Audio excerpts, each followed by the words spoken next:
This is Chelsea. Calm down. Think of me as the voice in your head. Okay. Chelsea just retired as a professional dancer and captain of the Brooklynettes and has no idea what's next. It's true. She has no job, no other qualifications, no money. Bitch. Can I finish? Sure. No, man. Can you stop? Don't hit me. I hit back. She thought she would be a millionaire by now, but instead she is a delusion heir. Yo, who hired you? Hush up, five-head. So women told men that we don't want to be approached, basically. Like, we're like, don't approach us this way, don't approach us that way, like, don't approach us, yada, yada, yada.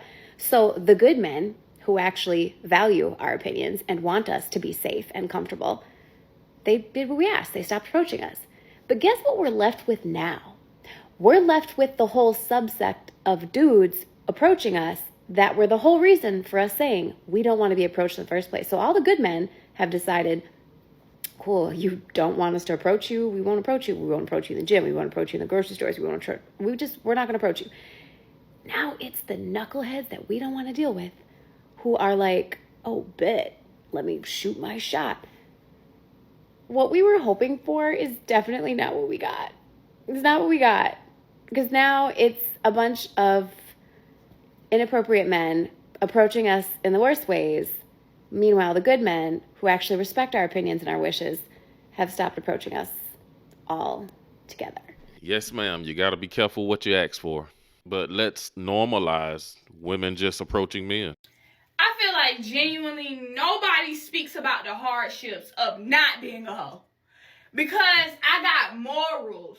I want some, but I'm not gonna get some. Because I can't just be busting it open like that. But I need this shit bust open. I'm talking about bust open. But I got morals and respect, so I can't do that to myself. Because I can't just be giving it up to any and everybody like this, that, wham. But damn. We really do appreciate your honesty, but don't waste your good years in your 20s doing that. Or you may end up one day just like this lady here. Why women in their 30s are undateable, according to men. So I've been doing my research on all the struggles in the dating world, changes in behaviours, why we're stuck in our 30s, still single and struggling to find anyone. So here's an article I found, and I'll link it for you if you want to read it yourself. So, single women in their 30s are apparently leftovers. So in this article, a girl interviews her friend. So he's a so-called 1%er. So, tall, loads of money, really good looking. And he says he can't find a woman worth marrying. When she asks him why women in their 30s are still single, he says, and there's more studies and research and men backing this up, that we're desperate, entitled, and set in our ways. We're rushing before we age out of the dating market. And then he says, the other reasons that we're undateable is because we're too independent, too career focused, we've got baggage from past relationships, we're too picky, and we've got that biological clock pressure. That one's true. You can see the fear and nervousness in her eye. She really is doing research trying to figure this thing out. You can tell the reality of this woman hitting the wall is written all over her face.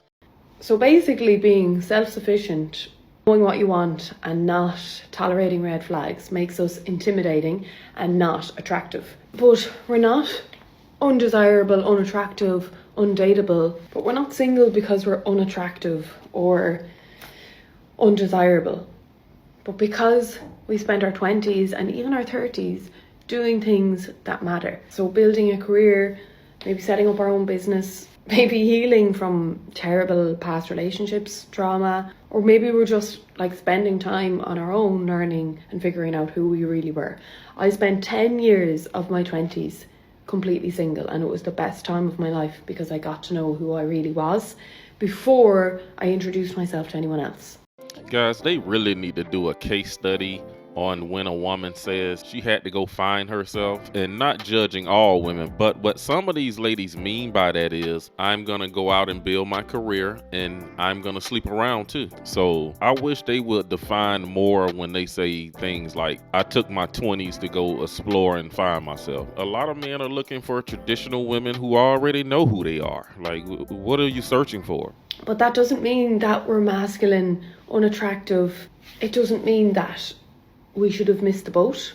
And it definitely doesn't mean that we're leftovers. But we have to be honest, some women in their 30s, and I confess I would have been like this too, have become rigid or maybe difficult. What this research is saying is that women in their 30s have become single and undateable because we're rigid, difficult, carrying extra emotional baggage, and then projecting that onto every date. And they're saying that that's not about age, it's about emotional maturity.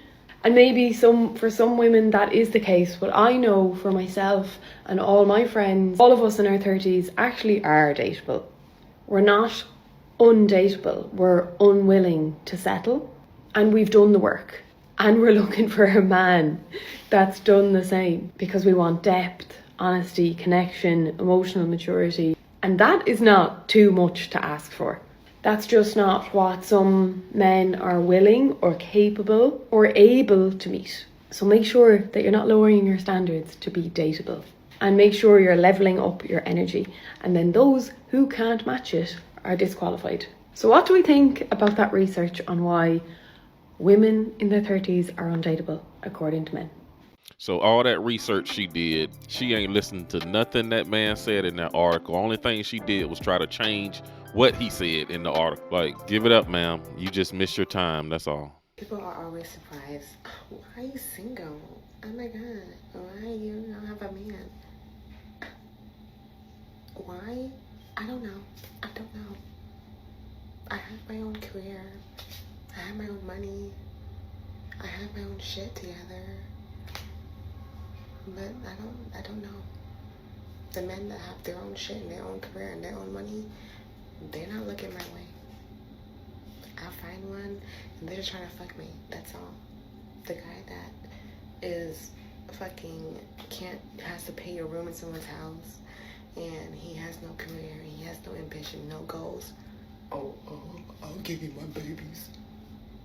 You want to settle down with me? No. So those are my options, and this is why I'm single. So if you're asking, this is why. No, there are some other reasons why she may be single, but she's not going to tell us that. The reason why the dating pool is so trash is because of us. The women, I'm going to explain. Women are so brainwashed that if you're single and that you're not committed or have a ring on your finger, that you could talk to whoever you want to talk to. You could date who you want to date. You can have sex with who you want to have sex with. We're brainwashed to think that. Listen, ladies, when I tell y'all, that's nasty. It says a lot about us as women if we feel like just because we're not in a committed relationship that we could do whatever the fuck we want.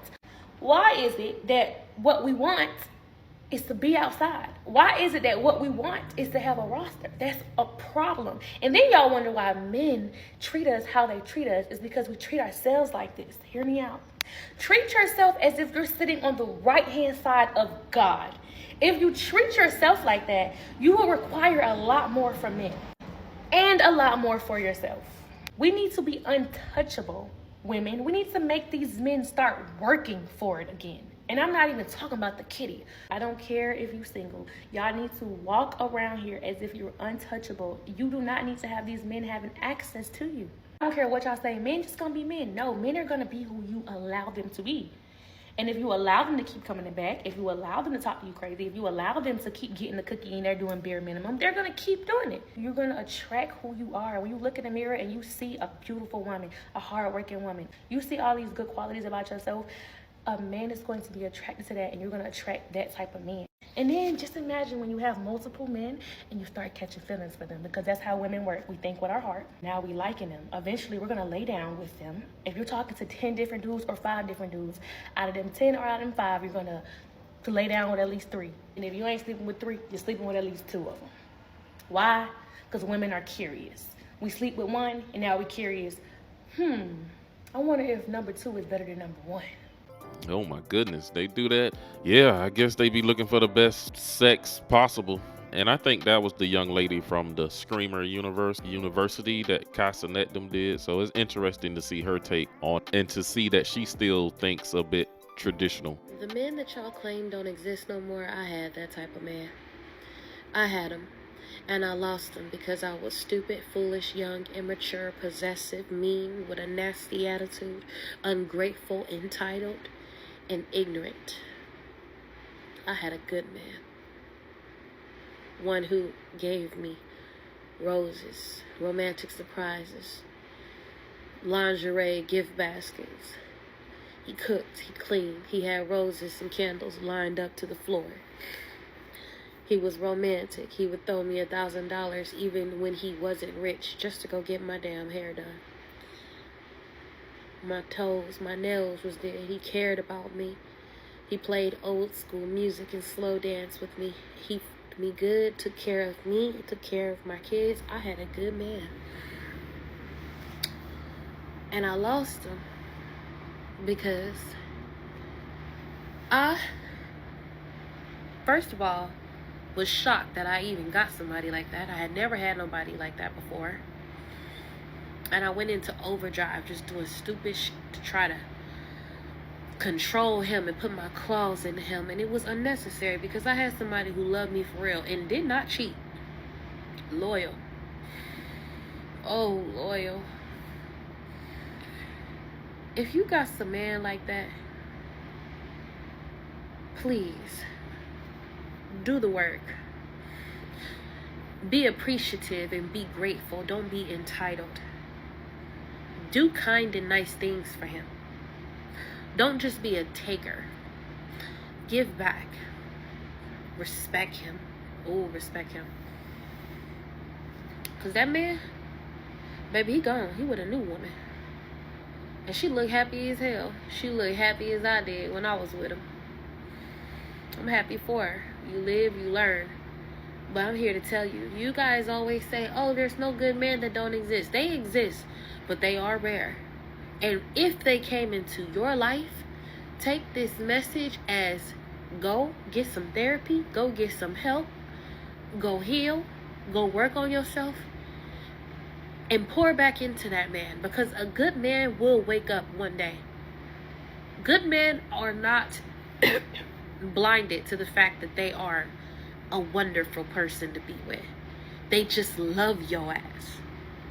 And when they love you, they stay and they stay and they stay and they stay because they hoping you will get it together one day. They're not staying with you because they don't know that they're a good man and they may not be able to get anything else. Oh, baby, he know. He counting down on your clock. He counting down on your clock. So work on yourself. Don't lose no good man, because I'm going to tell you, they are rare. And since I've been out here in these streets, it ain't nothing for me in these streets. They all trash. You can tell this is a healed woman, especially when you see a woman holding herself accountable and just, being honest like this. She knows she lost a good one for real. I respect her honesty, and I like the fact that she's holding herself accountable. Now, we know we don't see this every day. So my friend sent me this, and this gentleman is going viral right now because he did a video telling the story how he took a young woman out on 3 dates. The first date was a picnic. The second date was a dinner date, and the third date was a movie and dinner date. He planned all of the dates, paid for everything. None of these dates were free. None of them. Okay? She reached out to him and said, hey, I want to go out this weekend. And he said, great, I'm down for it. Why don't you do this? You go plan the date out, make all of the reservations, organize everything, and let me know, and I'll be there. So she said, what about bowling and dinner? He said, I'm down for bowling. Then she starts to send him pricing. She starts to send him pricing, all right? He says, what are you sending me pricing for? And she replies, well, I'm not paying for anything. I'm not paying for the date. And so he is trying to figure out, the question that he asks is whether he should just go ahead and block her and delete her. Here's the problem. She doesn't have any money. She's broke. Because if she did have any money, she wouldn't have a problem paying for a date. That's the first thing. The second thing is here, if she's not broke, her selfishness is absolutely breathtaking. The selfishness is breathtaking, ladies and gentlemen. This is the problem with dating now, all right? A little piece of musty poom poom is not worth the money that women believe that it is worth. It is not. And if you ain't giving me no poom poom by the third date, you won't hear from me again anyway. We'll never make it to a fourth date, okay? Because women know immediately when they meet a man whether they want to give him that poom poom or not. She didn't have any money. She was broke. She's looking for a good time, and she was trying to use this man. Now, if you go into the comments, and I attached a video in the description, you will see some women in there fighting for their life. And here's the thing that you got to notice about women. When women are talking about something that someone did for them, and they want to belittle them, they call it little. That ain't nothing. You took her on a little 3 dates.